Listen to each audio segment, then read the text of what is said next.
All right, we're going to go ahead and get started because I know we have plenty to get through and the time is going to run out before we know it.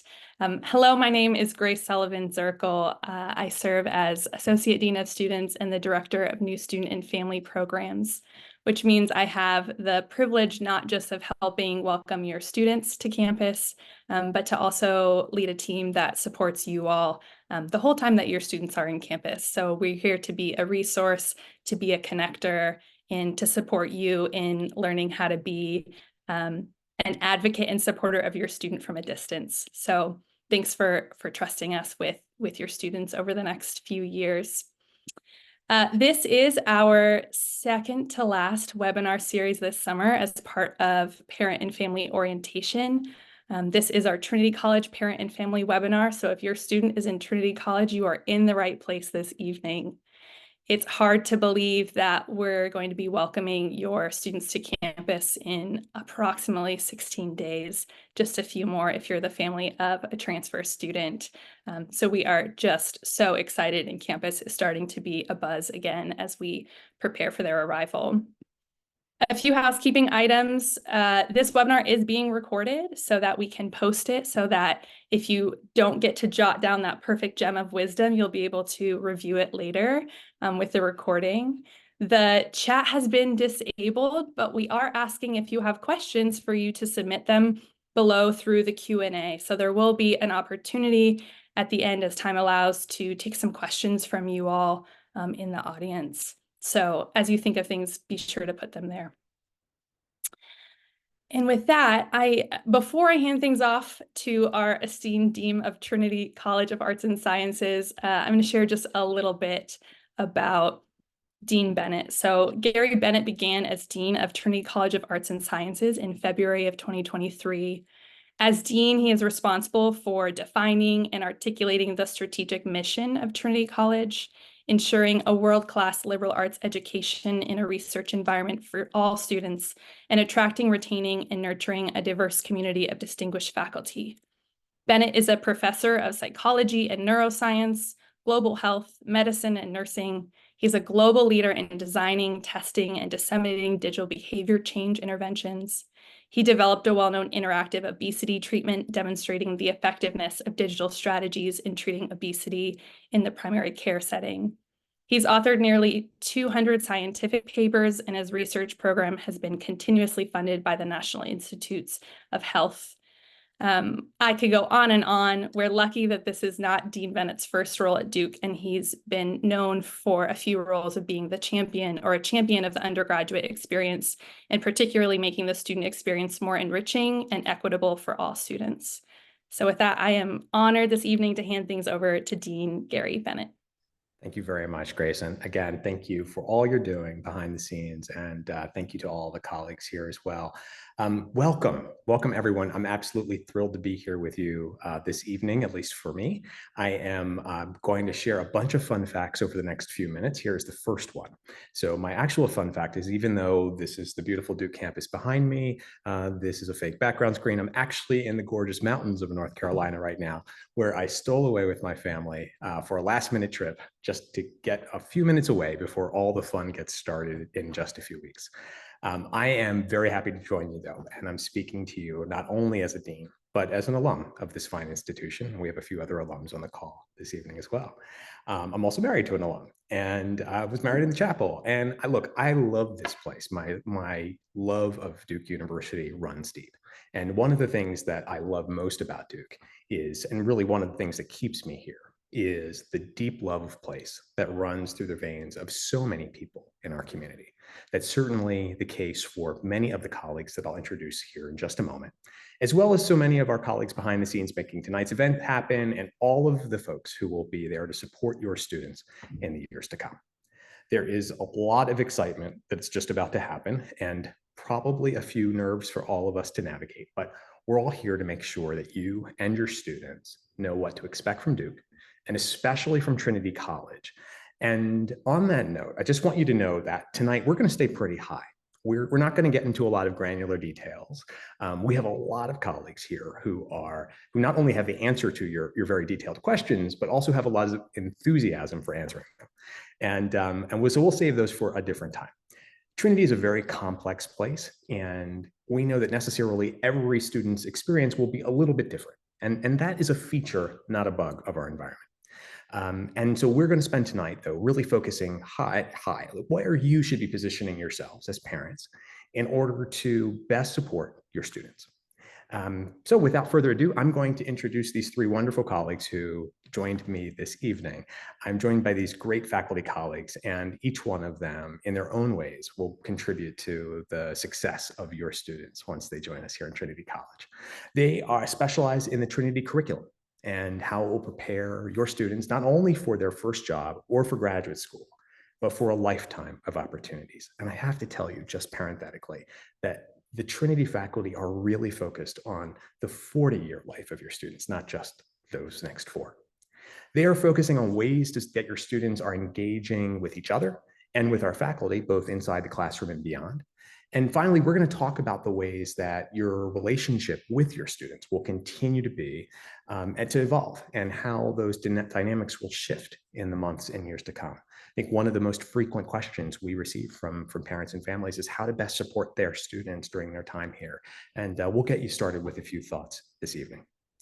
These three are regularly in the classroom with Duke students, but they also shape the academic experience at Duke through their administrative roles. They're in the Office of Undergraduate Education in the Provost's office, as our faculty and residents living in the houses with your students, on the Trinity Curriculum Development Committee, and leading Trinity's own efforts to support our undergraduates. So as you can tell, we're very lucky to have them here this evening. We're going to start with Deb Reisinger. Deb, can you just wave to everybody? There you go. Thank you. Deb is a professor of the practice of Romance Studies. This is a department that teaches multiple languages: French, Spanish, Italian, and Portuguese. But the faculty there don't only just teach the language, but they also instill in our students a deep understanding of the culture, the thought, and the practices of the places where those languages are spoken. As a teacher, Deb engages her students in service learning, explorations of global displacement. That includes things like migration related to climate change, and French for specific purposes like global health, public policy, and advertising. And she just returned from a summer overseeing one of Duke's study away programs, Duke in Provence, and we still love her. But Deb is also Trinity's Dean of Undergraduate Education. She's the member of my senior leadership team who oversees the undergraduate academic experience, and she leads numerous curricular, instructional, and student support programs, including the academic deans, service learning, and the undergraduate research support office. And here's a fun fact about Deb. She was recently knighted by the French government, and she carries a sword occasionally to the office. Then we have GR Seminis Larkin.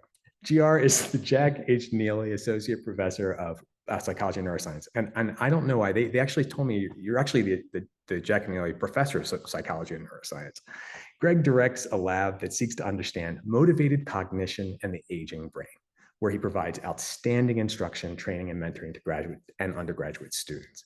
I have to tell you, to work in GR's lab is just something to behold.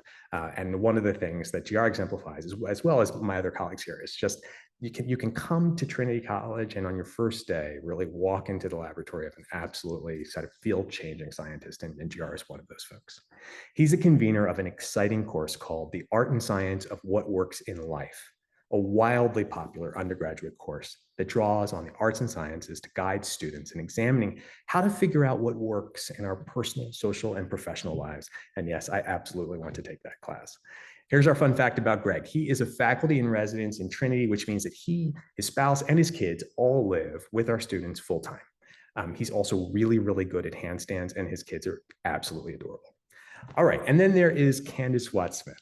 Candace is the Vice Provost for Undergraduate Education. She oversees resources and the co-curricular programs for students, not only in Trinity College, but also in the Pratt School of Engineering, the Sanford School of Public Policy, and the Nicholas School of the Environment. She really leads the undergraduate strategy at the university level.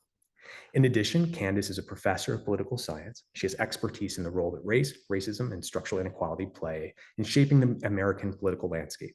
She's the author or co-author of 4 books since 2014. She's not busy at all. And here is your fun fact about Candace. She is also a faculty in residence. Imagine that, living in Southgate with her family, also has totally adorable kids, but she also gave a TED Talk that's been viewed more than 2 million times.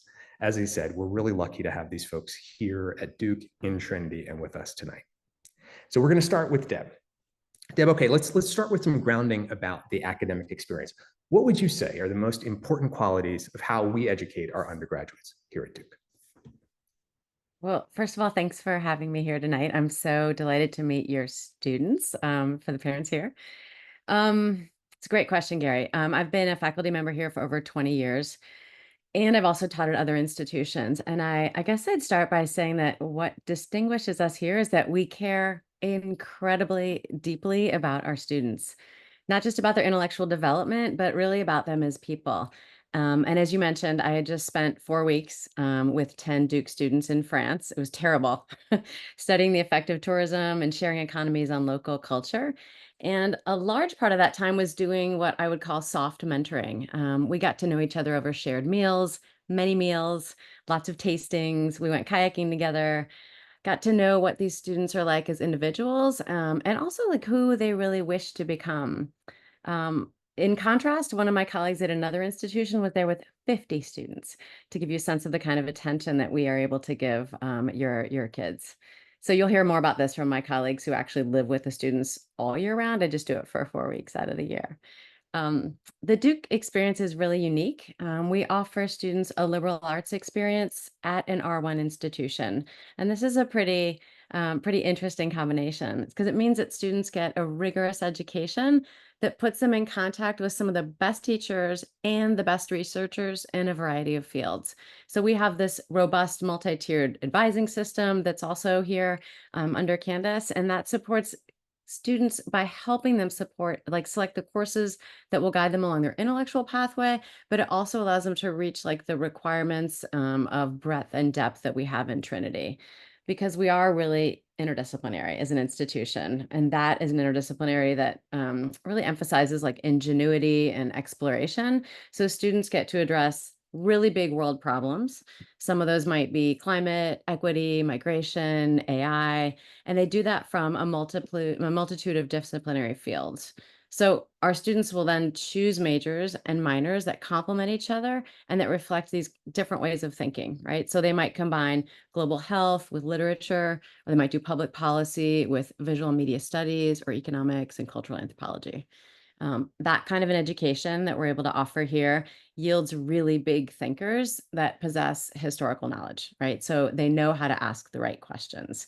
And our students then end up being these just incredibly successful humans overall, to Gary's point earlier. We're not just with your students for 4 years, we're thinking about who they're going to become over the next several decades.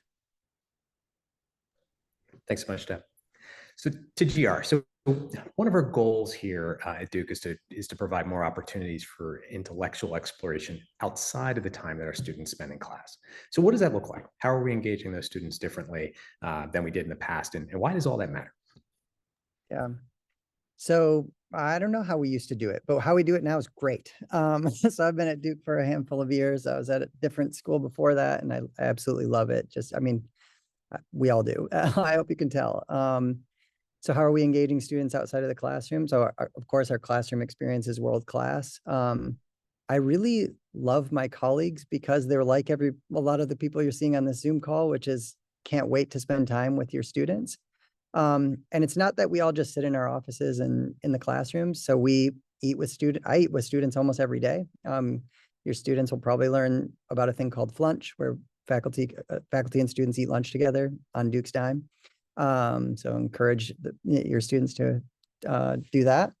So regularly in the dining halls, I actually have office hours a day a week in one of the common rooms in a dorm.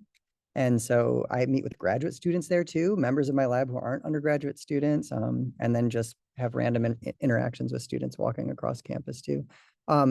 This is a very engaged faculty. So I think faculty are regularly interacting with students in not even informal programming. There's all kinds of co-curricular experiences that go along formally, scholarly experiences that go with classes, but we're everywhere. And really, we can't wait for your students to ask us for help. Yeah, it's a lot of fun. Can't wait to meet everybody. JR, can you talk a little bit more about what it's like to live in one of our dorms? And so what have you observed about our first years from that perspective? Yeah, I'm being very honest, it's an incredible privilege. So I'm actually sitting in Trinity dorm right now. This like LED book wall behind me is very beautiful. But and so yeah, like Candace, we both live in a dorm with our families. And so on all the East residences, there's a faculty in residence. And really, I'm serious about this. If you're there for moving your student in, please come and say hello to me. Now you know what I look like, and so you can say hello or to Candace, depending on where your students live. And if your students don't live here in Trinity, wander over and say hello to me or knock on my door. We'd love to talk to you. It is a very unique experience for my children. They love it. I have an 11-year-old, a 9-year-old, and a 6-year-old. They think the students are their friends, and they are. They're very friendly and very supportive, and but we do provide, I don't think this was the purpose of the program, maybe a little bit. We provide a homey environment here inside the dorm. And so, we welcome students into our apartment at least once a week, but students also come by and just knock, or if our door is open, people just wander in and you just get a little taste of home. It's not exactly like home, but we're doing family things. And we're happy for your students to join us to do that too. Just one other quick thing is I tell people often that my understanding of the Duke student experience increased an order of magnitude when I moved into a campus building, because I saw students how they showed up for class, and it's not the same as how they are when they're walking down the hall in their pajamas to do their laundry. And you learn so much more just about the pressures and stresses and just all the reality of navigating college in this period of life. And it's changed the way I teach. And so grateful already to your students for giving me that experience when they get here. So can't wait to meet everybody. That's terrific, GR. Indeed, people know what you look like. They won't mistake you for a student now when they're walking around in Trinity. Yep. It's a good thing. Good thing. So Candace, what are the best ways for family members on this call to stay engaged with their students now that they won't be under the same roof? And who are the folks, beyond the three of you who will be looking out for their students? Yeah, so I want to say up front and really clearly that we don't know your kids yet, but we love them already. We're really excited for them to be here and we care about them deeply. Okay, but to your question, I would encourage parents to talk to their students about how their classes are going, not just about what their assignments are, what their grades are. They are in their heads about that latter question all the time. But engaging them, asking them, are they engaging with their instructors, with their faculty members, inside and outside of the class? Are they asking questions? Are they going to office hours? Are they flunching? Are they, using their academic resources? There are plenty. Ask your student how they feel. Do they feel comfortable? Do they feel confident?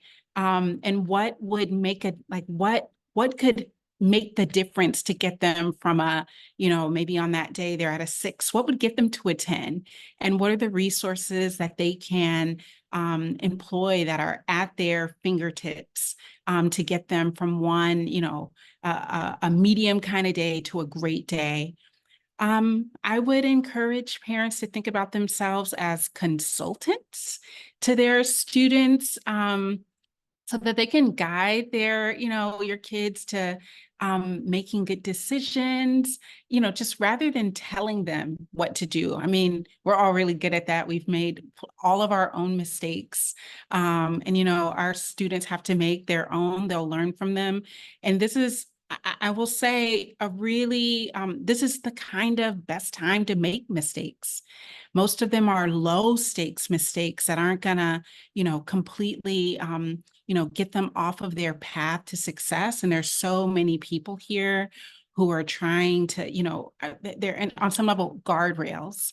Those people are their academic deans, their college advisors, their RCs, they're the folks that are leading our cultural and identity centers. There are faculty, our colleagues who are looking out for your students, who want to see them thrive and be successful. And then I would say, sometimes things happen. There are crises situations, and still there's a network of folks who are expert in the areas of all. We've seen it all. Our students stay between the ages of 17 to 22. We get older, so we've seen plenty of things as the years go by. But their dean and the dean of students, their academic dean and the dean of students are folks that, if you're worried, those are people that you can tap and who can check in on your child and make sure that things are okay socially, academically, emotionally. We care about their well-being up and down. Such good advice, Candace. Thank you. Thank you so much. And thank you too for the reminder that I'm getting older. That's a frightening proposition, but also true.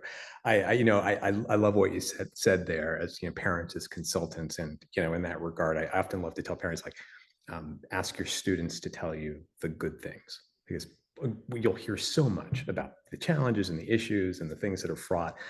But actually, on a day-to-day basis, most of the students are just reveling in the place. And so ask them to share a little bit about that. So Deb, Candace, you all have been engaged over the last, 10, 20 years. I don't know, it's really been two, but it's felt like a long time. This process of developing a new curriculum for students here in Trinity. And this is a major undertaking at a university like ours. And I'm just so excited about it. So I hope what you can do is to maybe share a little bit about that effort and how it builds and shifts from our existing or current curriculum. And what sets Duke's new approach to the curriculum apart, and what can students expect to experience over the next couple of years? All right, I'll start off. And GR, feel free to jump in, because of course we're all involved in this and it's exciting. I guess the first thing I'd say is that the new curriculum is not that new. It is less of an invention and more of an evolution of what we're already doing, because it's been so successful. I mean, we've had the same curriculum for 25 years because it works really, really well, and we've been really excited about it. One of the changes is the first year experience, right? And so all of our students in the future will be doing Focus, but Focus exists right now, and many of your students are already participating in that. And so that is one of the key changes, and GR is leading up that charge right now. So we are deep in the weeds on that one. The other thing that your students will be able to participate in are the century courses, and this is because we are at a centennial year for Duke. But in fall 2026, Trinity departments are going to be offering these, and they're designed by our faculty to really introduce students to what are some of the most important and engaging ideas in their field. So if a student could only take one course in say, French in my subject, what would that course be? And so our faculty are going to be working on designing these courses with their colleagues to make them just sort of the top of the top of the top. And so folks can come in, and we think those will be really fantastic kind of gateway courses, and your kids will be able to take those courses as well. So those are kind of the two big shifts that we're going to be seeing. Other than that, I got to say, we're already doing things really well at Duke. We are super engaged in experiential learning. We're really interdisciplinary and multidisciplinary, as I said, and we're just going to be continuing those kinds of efforts. So, Candace, do you have anything else to add? No, I would say that one of the things that we are trying to encourage our students to do, and which they're already inclined to do, and just to help them to facilitate it better, is that they have really big questions. They have really multifaceted interest, right? They care about inequality, they care about climate, they care about technology, they care about so many things. And so we are trying to cultivate the habit of asking those questions and having the kind of curiosity and sense of humility to dabble across disciplines to learn more about how to ask those questions. So this is something that we try to do with our college advising, to ask students not what major you are interested in, but what questions are you interested in answering and asking. And then moving about, your course selection and connecting your co-curricular activities and even your extracurricular activities to, build like a well-curated pathway over the course of 4 years. GR, anything to add from the perspective of somebody who has their hands dirty in implementing that curriculum right now? Yeah, I would just want to kind of echo what Deb said and Candace too, just that we're already doing. So to be very clear, a new curriculum will affect not these students, but students a year from now.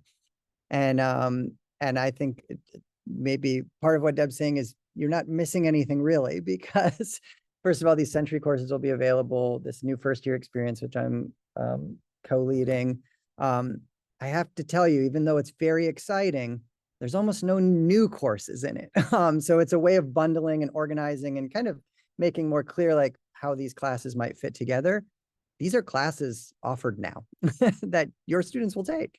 And so, yeah, so I don't think anything's missing. And so, yeah, just to say that we're actively working on something new that's not so new. It's just as wonderful as what we're doing now. Appreciate that. So for any of you, the working on the curriculum has meant that you've dug pretty deep into the data and what our peers are doing in these spaces. And I wonder, kind of, have we learned anything about what students will need to navigate their studies, their careers, to navigate the new world that they're walking into? Are there any gems you can share on the basis of the work that you all have been engaged in?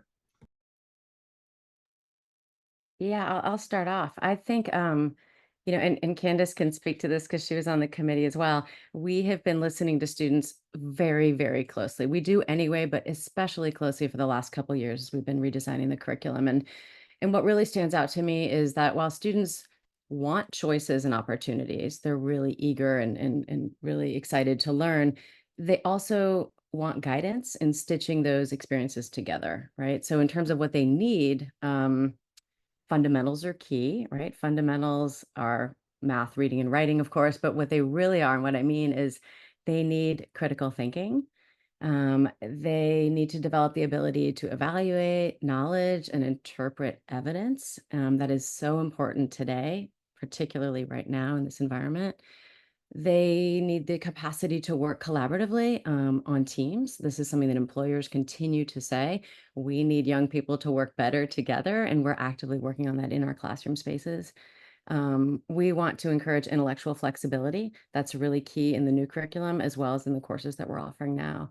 And then we're really trying to focus on humility, helping them understand that there are, as Candace mentioned, more questions that they can always ask. Can they take a risk? Can they, are they okay not knowing something, right? We want to give them time to reflect, and we want to give them multiple positive feedback loops where they can develop that skill and kind of build that muscle.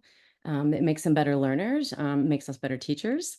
And that humility introduces, I think, a level of vulnerability, and that can really help create a sense of belonging and connection with their peers, which is something we're really focused on doing in the first year. That's terrific. GR, Candace, anything to add there? I'll add, one thing I would say is that many of our students make it to Duke because they are incredibly focused and driven. And we find that many of our students come to Duke with a 5-year strategic plan. And, you know, they know that they're going to be a psychology, political science double major with a global health minor, a certificate in MMS, and, you know, all of these things. And so, you know, one of the things that we've learned, or one of the things I've learned with our students is to help them to explore. And there's that strategic plan often means that students feel like they need to take certain classes in certain semesters. And if they don't, then, you know, their whole lives are upside down. And it's just not true. That's not the way our curriculum is designed. That is not the kind of ethos and the spirit that we're trying to cultivate among our students. Students have time to explore. I would just want to uplift a word that Deb uses, risk, and trying something new, that students might find something that they didn't know that they love because they didn't have it available to them before they came to Duke. And so really just kind of getting into the habit of trying new things, of taking risks, of being ready to pivot, all kind of comes together so that they can be lifelong learners, which I think is something that also employers care about, is that you're not just trained to do this one thing, but instead you have an orientation of being ready to learn and to pivot when need be. Yeah, that's great, Candace. Thank you. Yeah, so sometimes when I'm flunching with students, and I second JR's point that you should encourage your students to do that. When I'm flunching with students, I often tell them the vast majority of our students get great jobs or go to graduate schools. The vast majority of our students graduate. We are not the kind of institution where students experience challenges in those areas by and large. And so, if you know that, like, what are you going to do with your time over the next 4 years? And my hope is that you will take risks, that you'll do the thing that your parents who had the luxury of going to college often wish they did, which is taking more classes that they really care deeply about, taking more time to spend with people, doing things that they imagine they wanted to try, just taking risks and exploring in exactly the way you just described, Candace. That's terrific. All right, so we are going to shift just a moment to asking our audience for questions. But before we get there, I'd like each of you to give a little bit of presumptuous advice. If you could give some advice to parents and families. Candace already got us started earlier, but we're coming back to you for another piece, Candace, because we know you got more there. What would you share with our parents and families? Deb, do you want to get us started? I don't want this to come off wrong, but along the lines of what Candace said, please don't do your students' homework. It does happen way more than it should, right? Like, let them learn as much as they can. It's part of the process. Let them fail a little bit, not fail the class, but let them make mistakes. That's important. We're here to support them as they do that and go through that process. It's part of the adulting process, right? We want them to develop that resilience. And they are supported by just this vast array of caring and professional advisors, counselors, guides, and faculty as we've continued, I hope, to kind of drill down. We're here for your students. We want them to learn. And part of that process, which is really difficult, I have a 21-year-old, I know what this is like, is kind of cutting the cord, let them go, let them figure it out, and watch them learn. They will do amazing things when they are able to do them. That's great, Deb. GR.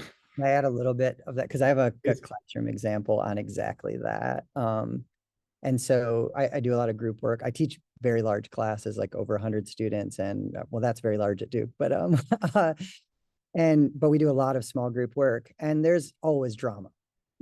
Somebody's not doing something, somebody's doing too much, not making space for me. These people aren't getting along. Somebody's not responding. It's a group of students, and mostly they're in groups of people who aren't friends, or they weren't when they started. And that's what life's going to be like. And I always tell the students, there's bound to be some kind of conflict. And it's not my job to solve the problem in your group. My job is to support you to solve your own problem. And I think that's what we can do as parents. And so know that I'm doing that in the classroom with your student. So if we're doing the same thing, we're in sync. But it's really, listening, doing a lot of listening. Okay, well, what are some options here? Could you, speak openly about that? Can you tell that person what you just told me? So encouragement, that kind of bravery. But really it is focused on like helping them sort it out, supporting them and sorting it out themselves. You all know this, but yeah. Reminder never hurts. Candace? I would say, you know your student before they showed up at Duke. And so you just would be great to remind them of their values and their interests and their goals and how, like, help them stay weird. A lot of students come and they see other people taking a certain path and they think, oh, I should be doing that.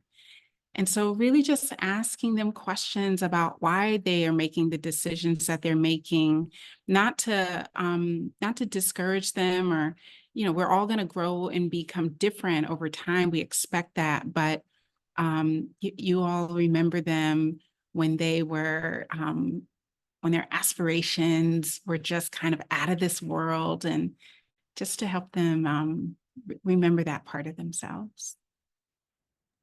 Again, maybe I should not be surprised that we're all giving variations on the same theme, but I will also add to this and say that invariably what will happen is that your kids will express all manner of concerns about all kinds of granular issues. They're going to ask you questions about classes and requirements and this faculty member and this number of credits and housing arrangements, all of these things. And I will ask that you, when you hear these questions, that you suspend the inclination to act. Right? Like instead, do what Candace just described and go high, right? Like ask who they've discussed the issue with. How have they made use of their resources? How have they advocated for themselves? Who have they spoken to, right? Like our job, both as faculty and as parents here, is to really educate the whole student. And that includes helping them how to learn how best to engage with one another, and also how to connect and engage optimally with that vast array of resources that Deb described earlier. That, in my mind, is as important to their growth and development and their adulting as is anything we do in the curriculum. And so I would just ask that you would join us in that activity, as Jar was noting a moment ago. And I'm going to turf it over to Grace here to ask some questions from the audience. But as I'm doing that, let me just say, I think all of my colleagues here have said variations on this point, which is we've got your kids, they're going to be fine. We're actually, you know, we hate to toot our own horns, but we're pretty good at this. We've seen a lot of things. And we are really, really here to take good care. And that's exactly what we'll do. Grace, your turn. Thank you so much, Dean Bennett. Thank you all. Yes, families, this is your time. If you have questions to ask this panel, this is the time to put them in the Q&A below. Again, we're going to try to stay at a higher level and not get too granular in specific courses. But I'm going to start with a really common question from both when I work on the student side and families. How does a student get involved in research?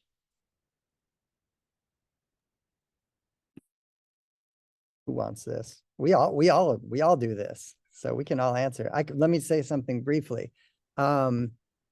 They send me an email, show up at my office hours, which are publicly posted, or schedule a lunch with me and say, I want to do research. And I say, okay, we're going to put you on something.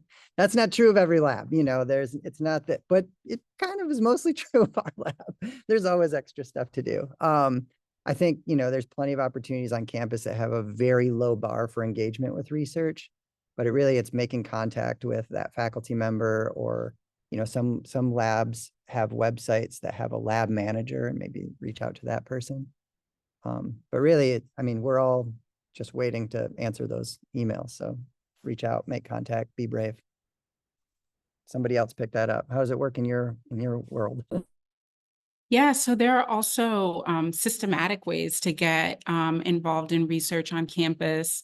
There is a program called Muser, which is essentially a matching program where faculty say, here are projects that I'm working on, and students can apply to those.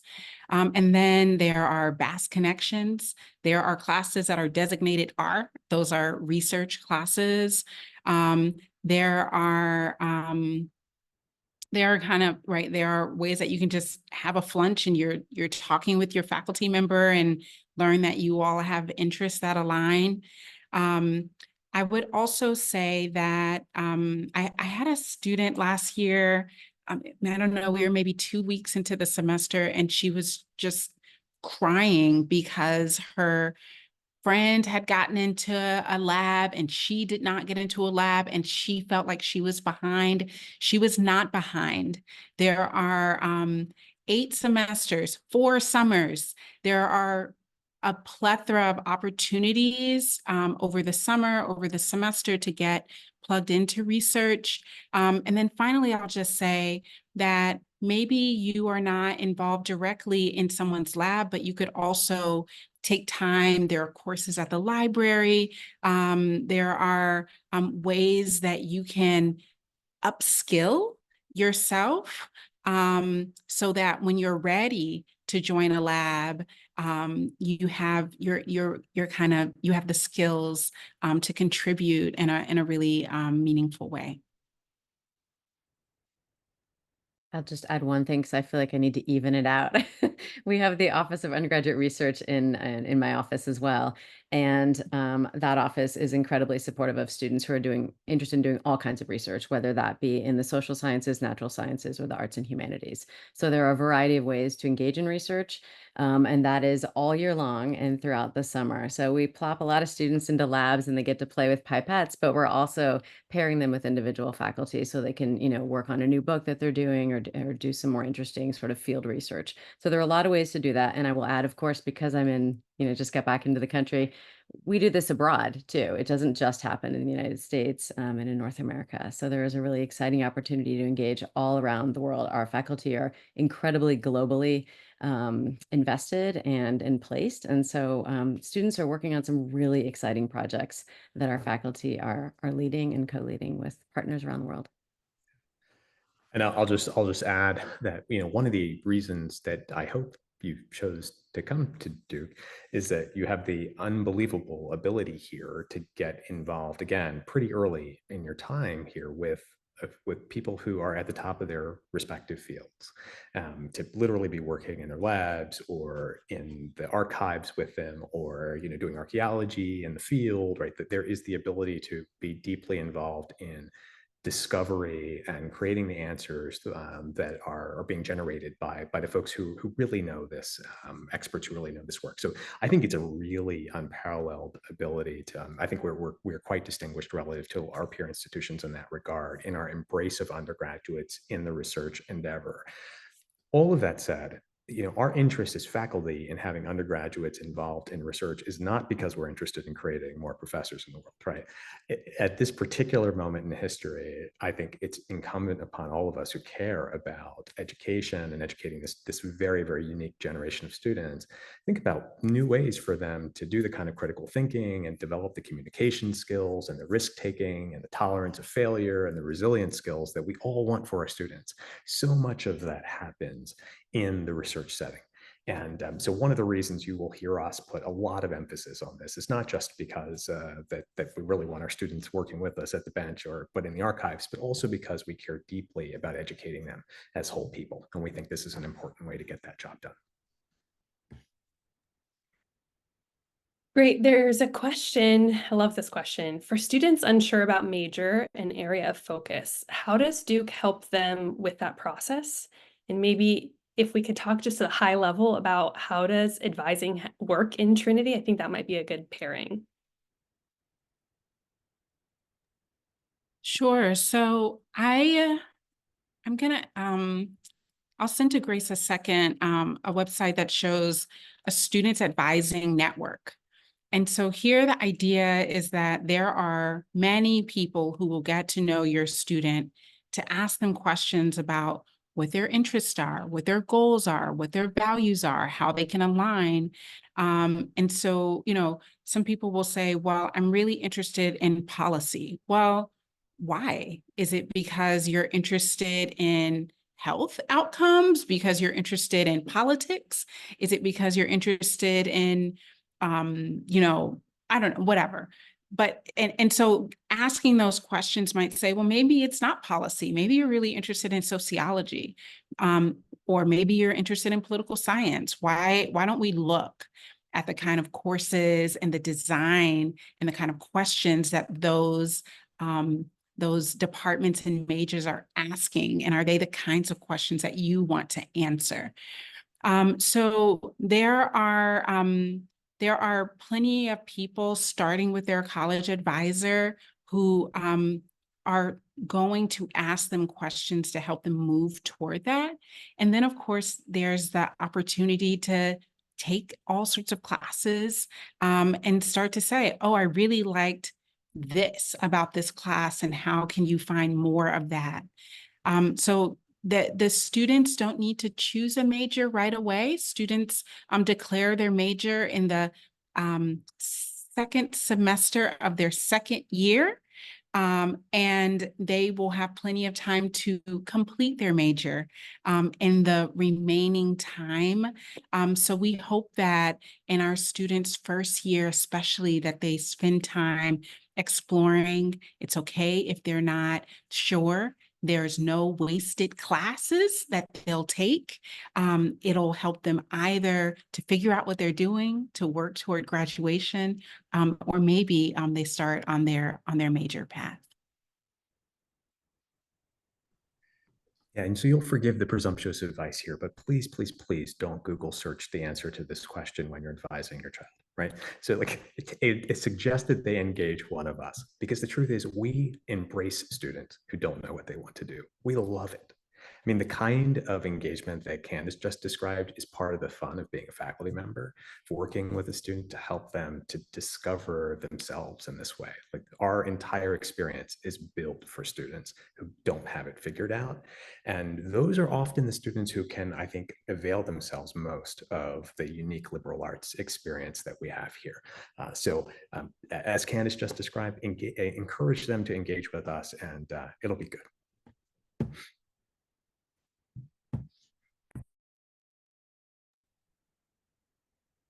All right, thank you all. Another question we've mentioned office hours a few times. What are office hours? How should a student approach office hours? What advice do you have?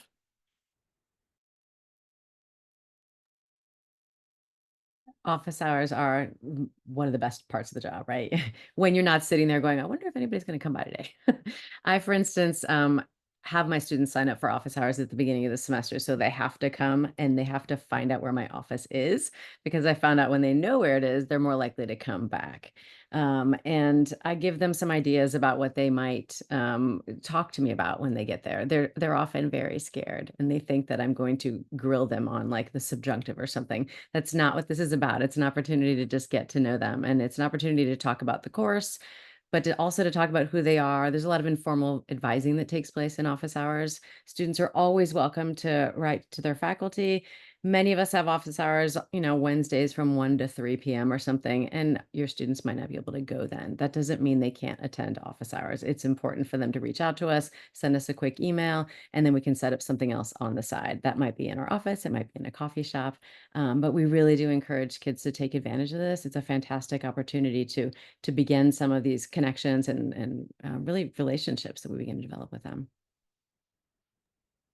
And I'll just say one quick thing, which is the way I advertise office hours. Well, two ways. In class, I always say on the first day, this is free help. So just like Deb said, it's not to be tested or something like that. It's really, and when Deb said we're sitting waiting if someone's going to come, it's because we want to help. That's why we get paid to do this job and why we signed up for it. We'd be doing something else otherwise. So yeah, this is not going to be true of everybody, but I also tell my students, if you've never been to office hours and you don't know what you're supposed to do and you have nothing to talk to me about, come to office hours and we will talk about something. And you can practice on me for what office hours is like. And if your students aren't in my classes, send them to my office hours anyway, but definitely have them take my University 104 class. So check that out. Anyways, next. Like that plug there, GR, very, very nicely done. Let me just build on that pro tip. That's really terrific. That point of if your student is uncomfortable about engaging with a faculty member, have them start with their faculty in residence. That's just a brilliant point. That's why the faculty are there. They are friendly, as you can see. Two of our faculty in residence are here today, and those are the folks who spend so much time in and around your kids. So that's a gem.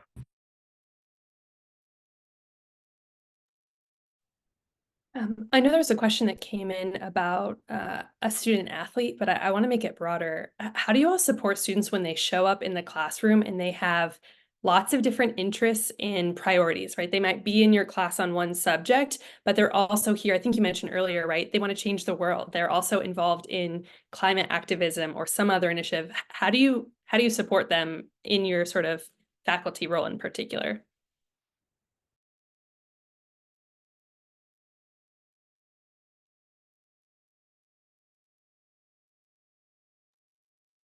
I'll chime in. Okay. We are among friends. So I will say that, at the beginning of a semester, faculty outline their expectations. They outline their expectations for themselves, and they outline the expectations for their students and their syllabus. And so on the one side, so I'm kind of giving like tough love answer here. On the one hand, is that students, there are folks who can help students with their time management. And, we have a academic resource center. Our learning consultants can help students think about how is their time arranged so that they can maximize their time outside of the classroom, and that they're getting, bringing the best of themselves inside of the classroom. All of our students are ambitious, and many of them are overcommitted because they do want to do everything. And so really just having a conversation about where are your priorities, and is your time aligned with your priorities so that you are excelling in all of the things that you want to do well in. So there are, faculty, we try to keep a pulse on, hey, I haven't seen you in a couple of days, for example, or, this is excellent work. I've seen you do great. This isn't your best work. How can I be helpful?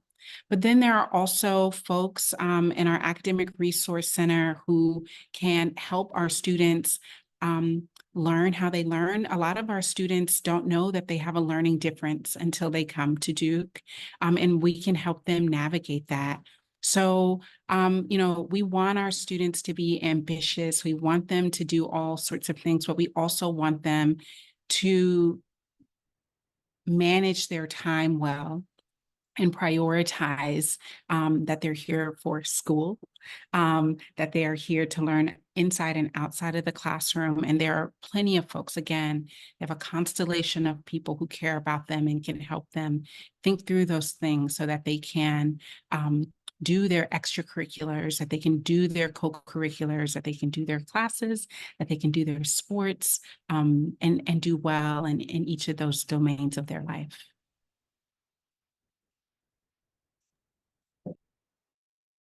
We're coming, thank you for that, Professor Smith. We're coming short on time, so I'm going to ask a rapid fire last question before I close us out. What is your favorite Duke tradition? Or just a favorite? I always get nervous about asking one favorite, a favorite Duke tradition. I'll do a quick one. I don't know if it's a tradition, maybe it's a tradition, but my kids, if you ask them what's it like living on Duke campus, they'll say it's a party all the time. And they don't mean like people are drinking beers and listening to loud music. What they think of are inflatables on East Campus and confetti cannons, and there's a couple of really big, really fun events, and in their memory, it's always like that. So that big beginning of the year excitement, that's so fun for me. I mean, everyone's so nervous and so excited, and just that transitional, week or two is so awesome. My favorite is move-in day. Having gone to Duke and had this experience personally, there basically you pull up your car and a throng of students in brightly colored t-shirts will tag your car with your room number, and in 5 minutes, all of your stuff is up 3 flights of stairs. It's where it's supposed to be. There are people there smiling at you. It's just a beauty of efficiency and like Southern hospitality all in one. It's a sight to behold. I cannot wait for all of you to experience it, but that is hands down my favorite thing that happens at Duke. The sight to behold is actually President Price unloading your car and putting like several refrigerators on his shoulders and running up 3 flights of stairs. I hope you're lucky enough to see that. We will all try to beat him again this year. All right, I hate to bring up sports, but we have a fantastic basketball team and a great football team, and it is so wonderful to just go there. And we've got this great university. Not a lot of schools like us also have great sports. And since my parking spot used to be right next to Cameron, I got to mention tenting because it is something to witness students sleeping outside in the cold, and it does get cold in North Carolina. Sitting there ordering pizzas to their tents, partying all night, studying all night, excited for the game. We have a really fantastic just energy going on campus all year long. So that's one of my favorite parts to watch. Yeah, I'm going to pick up on that and say, a thing I love the most about this place is that we have really ambitious, wonderful students who are also very, very spirited. And my favorite thing about Duke athletics is not actually that we're really good in athletics. It's watching our students who come from parts of the world or come from households where they weren't really focused on athletics, just absolutely love into being an athletic kind of super fan within the first 2 weeks of being here. Watching students come from parts of the world where they've never seen basketball, and within 2 weeks they're painting themselves in blue in the middle of Cameron. That's just it's exciting, and it just talks about the Duke spirit so beautifully.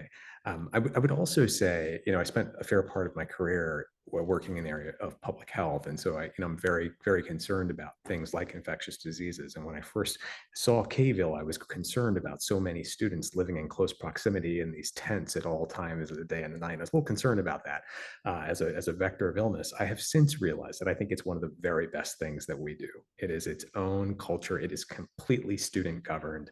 It is just really exciting. Candace has her advising team like there in the area with Kville. Our students just organize the whole thing. They make it happen, and it's just a beautiful way to see the Duke spirit come alive. It's a pretty special place, especially at that time of year.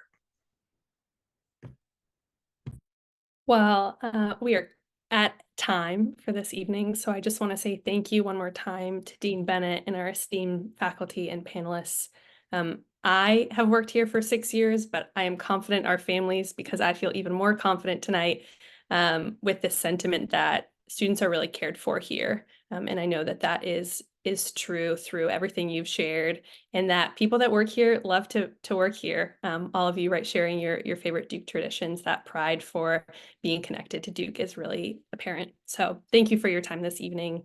To our families watching, I have to mention one more webinar that we have, our final webinar of the summer. I know Professor Smith just mentioned move-in. If you still have questions about move-in day and what that looks like and what to expect, we have a webinar for you and your students next Monday, this coming Monday, August 5th. It is at 6 p.m. Eastern Standard Time for our first year families and students, and then we'll have a separate one at 7 p.m. Eastern Time for our transfer families and students. We hope you will join us for that. With that, we're going to say good evening. Thanks for spending your time with us, and we will see your students here on campus shortly.